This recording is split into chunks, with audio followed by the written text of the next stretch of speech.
Hey, how's it going, everyone? It's Bijal Patel with Launch. I hope you're doing really well. If you don't live in Houston, it is potentially going to be storming here. It's potentially going to be flooding here. We're really not sure. We're just kind of watching and waiting what's happening here. But this leads me to my prompt. So today, I was actually supposed to have a branded photo shoot and videography shoot. We're shooting some really cool things for our brand. We're starting to really up level the creative in our ads that are coming out now that we've validated that, like online testing, which is completely different than selling organic. And all of it kind of just changed on the flip of a dime. So that's kind of what happens. We know with these floods here that things can happen really quickly, and we have to make decisions based on where we see the weather, how much rainfall is coming, and anyway. So I am all dressed up literally for this branded photo shoot, and I decided, hey, let me just go ahead and make lemonade from these lemons from today. Let me know if you're here. Hashtag live. Let me know what's up. And if you've done a branded photo shoot or videography shoot before, I would love to know that. So let's talk about this because I prepared actually, like I do all things. I prepared in advance for how this was going to work. What does our branding really want to convey to our end audience? And a lot of what I see is that branded photography gets done and then it's kind of like a moment in time and it's mostly focused on colors, but there's not a lot of the emotive qualities that you want to come through within the shoot or within the video itself. And so I thought, why don't I talk about that today? So I wanted to unpack is as looking at how to put together a branded photo shoot or videography set for yourself, is you want to think about what is the period of time that you want your branding to be running for. And so this is really the first place that you want to start is this temporary? Is it seasonal? So like if you do have things like Christmas lights or Christmas trees or something festive in the background, how long are you going to be running that for? So it can really catch someone's eye, but it's also short-lived in terms of what your investment is. So this is where you want to get really clear on, what are not only the colors in the outfits that you're wearing. By the way, you don't have to just stick with solids. Like if you want to like look like you're completely just a carbon copy of everyone else, you can follow all the rules. But if you actually want to stand out, which is what's important in the online market, is you've got to create a flavor and a vibe that fits your online personality. So like what I have on here today is I've got on something really like that has a beautiful pattern to it, that has movement. It's definitely artistic. It's definitely a high-end brand. And that's obviously specifically chosen. I've got nails done to kind of go with how this outfit works. But I also have made these nails and done this like really fun kind of mermaid color, which actually I picked with my daughter. I really rely on her a lot for like what's in. But this actually fits with our launch gradient. And so when I change outfits, when I wear something that's navy blue, when I wear something that's going to be magenta, you'll see it eventually in the shoot that when we reschedule it, it's going to be able to go with all those different things. But what I did do is I specifically still chose to stand out as opposed to just like wearing a neutral nail and then just wearing a solid pattern and letting all the focus be on my face. I don't really believe in that. Hey, Richard, how's it going? I just had a botched photo and video shoot, so I'm kind of all dressed up and nowhere to go.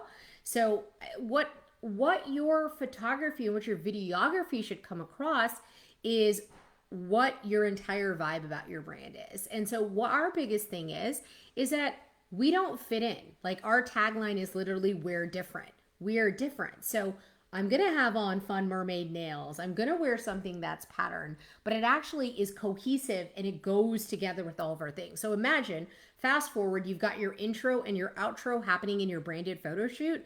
Your video shoot. And you're gonna want your like logo to pop up. You're gonna want the colors to make sense. It would be awesome if your tagline came across there and you had some personality that stood out from just looking beautiful. Now, I'm not saying not to look beautiful. You can look beautiful if you want to. You can look handsome if you're a guy. But more importantly than just that 1 second of like, wow, that looks pretty, you've got to get your message across. Is this person bold? Is this person vibrant? Is this person going to tell it like it is? Is this person fast paced? Is this person into speed or quality or into a mixture of things? You want all of those core values to also come across within that. And color, you guys, like carries so much emotion. So let me give another example. If this is helpful, let me know. I'm getting back into my interior designer color psychology ways. So let's say you have a logo that is navy and gold. Well, you could obviously use navy and gold and white for your shoot, but in order to stand out and contrast against that, maybe you actually pick a different color, like a fuchsia pink, or you pick a color that's red, a certain tone of red that goes against it. Love your orange and purples. Well, we love orange and purple too, Richard, because those two colors, they're contrasting one another, so they tend to stand out. And what a lot of people miss in doing like corporate branded stuff is like for example, Richard, with your brand, if we had orange and purples and then you chose to wear a shade of orange and purple, you're just going to get completely washed out from it. So you actually want to pick something that's different. Like you might want to pick a blue or something that just stands out against those two colors. So the logos and all of the background can remain the background, and your brand can remain like you can see it in the background, but you're kind of like the starlit person in the front. And so it's important to be able to picture in 3D now, how are these colors going to work together? And then what I'd like you to do is I'd love for you to plan out different outfits that aren't all of the same color. I can't tell you how many people I've seen shoot an awesome photo shoot and they look the same in every shot. You guys, your photographer wants you to do this because guess what? You got to pick up the phone, call them again and say, hey, we're done with yellow and white. We need a second shoot. You don't want to do that. You need to tell your photographer, your branded photographer, they're really good, that listen, I'm planning to use this for a series of Instagram shots. I'm planning to use this part on my website, this part on my website, and have a shot list prepared so that you have an idea of what outfit you're going to wear, change your accessories, hair and makeup if you're a chick, and that you know where the end result is going to land. So those outfit changes, every time you make an outfit change and a background change, you're literally paying and getting your investment back and having one other setup or shoot. What happens is, how many times have you seen people get so excited about that? Hey, I paid this photographer, I did the shoot, it was so much fun. It's definitely so much fun. But when you have branded assets that look like they were shot from the same day with the same scene or the same accessories or same vibe, you're really short-lived on how you can actually use those things within your organic.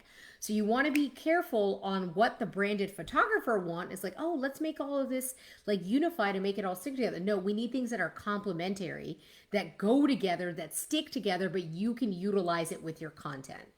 This is so critical because if you're like me and you're out there every day working on the organic, making the content, you've got a group, you've got your Facebook page, you might be on TikTok or you might be on Instagram, you know how many assets you need to be able to spread it across all of these different things, then you've got your website. So think ahead, and literally I want you to be able to get 20 things out of one photo shoot. So when I paired with these guys, I wish I would have grab my outfits, but you'll see it. I'll post out what my clips look like. It's literally going to be like 10 different outfits, and I'm going to switch them really quickly with small edits to makeup and hair that I can do on the fly. So within a 1 hour photo shoot, I'm going to have at least like 5 to 10 different looks with different backgrounds that they can take and tweak, and then I can use it differently in my organic. So it doesn't look like it's all from one day. Hey, to see what's going on. I'm talking about a branded photo shoot and how to get away with squeezing more out of that juice. Because listen, these photo shoots, this videography shoots, all of that gets really expensive. You're not 100% sure what's going to stick, what's going to work, and you're going to need to reutilize this content and make it work over a period of time. So also the other thing you can do, let me know if you guys have any questions, but tell me why your camera is on point. I like the video quality. Thank you. I don't think it's my camera. My camera, I've actually just been given feedback to change out my camera from a former client of mine. Shout out, Sam. When your clients love you, they tell you when your quality sucks. I've got my ring light out in the background, but I do have this really cool gradient mic now, by the way, wherever I get to send that. So it's a part of my computer, but I'm going to get that all set up when we move to the new house. But for now, I'm just using the computer. So let me know if you have questions about the photography shoot, the video shoot. Also, So I hired this videographer and they were like, hey, great. How many hours do you want? 2 hours? Do you want 3 hours? Well, I could have knocked it out in two based on the scripts I have for my ads people to get it done. But I literally padded it an extra hour because I'm going to come in there and I'm going to shoot like little quick videos for YouTube, and I'm also going to quick some intro videos for my own program. So what you want to do is you want to pad it with the scripts that you need to shoot for, but you need to steal some of that own time back because time, energy, resources have already been spent on getting ready. So you can start filming those things for, like, let's say you want an onboarding video that looks really professional and is actually shot in like a studio or a studio-like setting. So I'm going to definitely reshoot because right now I've got like this 35-minute video I did off of Loom a year ago. My hair is like this long. It's got this background. You know what I mean? Like, I've evolved since then. The content is good. The content is stellar, but I've grown and I've evolved and I've changed. So now I want to have a professional quality like intro video because I'm thinking about my customer's journey. So when they come onto our program, and this is one of the first assets they get to watch, it's a touch point. It sets a tone of like, hey, here's a level of quality I can expect from these people. So I want to get that done. I might shoot like a master class, like ad of something I'm thinking about running an ad for in advance. So I'm going to utilize that shoot the best I can to shoot multiple things in terms of video. Exactly. Digital assets for content. Exactly. But so to see what I was talking about is that people have too narrow of a view of what to shoot. And what I'm standing up against is your photographer and your videographer wants you to stay with kind of one thing or a theme because it's easier on their end and it makes more sense. That is not the way, though, that you get the biggest ROI on what you spend. So have lots of outfits figured out. If you're a dude, I want you to change up your hair if you have hair. I want you to change up your backgrounds, and I want you to change what you're talking about, what the vibe is. So Tasib, I'm going to use you as an example, right? So like Tasib has a lot of different sides to him, and I know this because he's a client of ours. Tasib has a very like high energy vibe. That's like one of his main things I would see coming forth. So maybe with your high energy vibe, you've got a picture where you're being loud or jumping or you're in motion or you're reeling a super loud color on your body and you're like standing out like that. The second thing is Tasib also has a very deep contemplative side. So maybe in that instance, Tasib, I would want you to like Cinderella it up and show up in something that looks more like, you know, yoga wear or workout wear where it's more monotone and the focus is on your face and you're like on the rug, like just showing you in process of your meditation. So we want different dimensions of who you are, not a one shape, one side of a personality. What you don't want, y'all, exactly, ready to switch gears in different things. But it's more like, even on top of that, it's about describing your brand and the multiple tones of that personality. So like for launch, right? We're not just loud and bold. We're also super compassionate and we're deep listeners. Like any of our clients know this. We do this part, we're loud and bold and we have tough love. Boom, flip to this side and we're also extremely compassionate. We've got your back through hell or high water and like we listen deeply. So we have these two different yin and yangs. So I don't want to come across in my video or in my photo as only having one dimension to my personality. That doesn't make sense. And the like painting the picture of your personality and branding those sides of yourself. Yeah, exactly. Use the shoot. Don't let the shoot use you. Don't let the shoot turn you into like, oh, I looked at like 20 pictures on my phone and they all kind of match. That is not the sign of success. Because if you see those people, they come out with their branded assets. They post on Facebook. They get a lot of love because everyone loves seeing a beautifully put together branded photo shoot, but then it's gone because it's the same picture over and over again and your audience tires of hearing that. They think it's old. They think there's been there, done that, and they're not paying attention. And that's really what you're using the shoot for, is so that people pay attention to your voice and to your platform and what you're all about. That makes sense. Tasib, let me know if you have any questions. If you guys watch this later and you're about to do a branded photo shoot or about to do a branded videography shoot, let me know. Drop your questions in the comments below. I'm happy to answer them later, or hashtag me with a replay if you found this useful. But that is something I noticed as I was working on doing this, is that I invested into doing this shoot. It cost me $2,000 to be able to shoot this which I'm not doing today, but I will. But after that's done, you're going to see how many different ways that I use that. And I'm actually going to track the ROI on my spend. So it wasn't $2,000 so I feel good and get to like dress up in clothes and feel pretty. I don't need to spend $2,000 for that, y'all. I could have just got ready and gone out. I'm not going to spend $2,000 on that. That's business money, so I need a return on what that looks like. So I'm happy to share that out. Share more multiple personalities that are part of me that I show that I should brand those things to show our audience different sides of us and our business. Exactly. So a lot of times to see marketing gets more involved in like angles and like let's show an angle, let's show an angle, let's show an angle. Cool.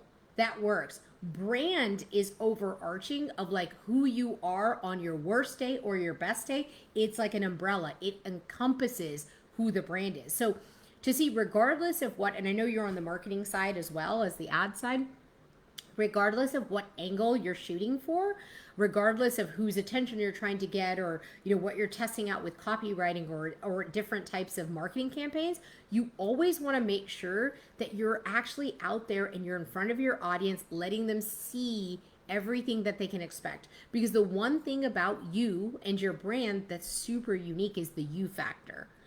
And the you factor of what obviously makes you unique, I know that's been said 100 times before, but it's true, is you want to take the you factor and you want to translate that into brand differentiators.